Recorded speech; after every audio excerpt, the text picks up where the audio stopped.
পররাষ্ট্রমন্ত্রীকে যখন সাংবাদিকরা এই সংক্রান্ত প্রশ্ন করেছিলেন, তিনি বেশ সরাসরি উত্তর না দিয়ে অস্বস্তির সঙ্গে বলেছিলেন যে আমরা কি কেবলমাত্র চাইতে গেছি ভিক্ষার ঝুলি হাতে।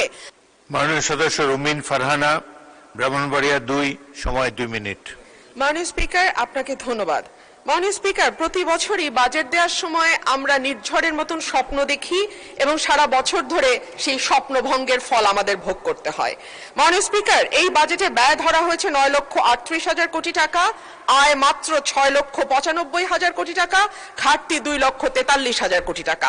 এটুকু হলেই হতো মাননীয় স্পিকার, কিন্তু আয় 6,95,000 কোটি টাকা যে লক্ষ্যমাত্রা ধরা হয়েছে সেটা কোনো বছরই এই আয় রাজস্ব আদায় করা যায় না।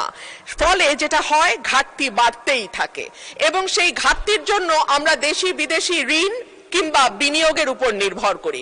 আমাদের মাননীয় প্রধানমন্ত্রী সম্প্রতি চীন সফর করেছেন।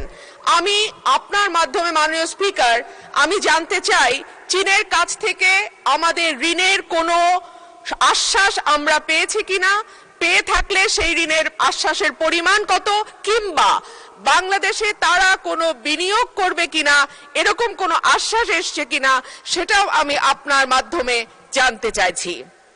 মাননীয় স্পিকার, আমাদের পররাষ্ট্রমন্ত্রীকে যখন সাংবাদিকরা এই সংক্রান্ত প্রশ্ন করেছিলেন, তিনি বেশ সরাসরি উত্তর না দিয়ে অস্বস্তির সঙ্গে বলেছিলেন যে আমরা কি কেবলমাত্র চাইতে গেছি ভিক্ষার ঝুলি হাতে।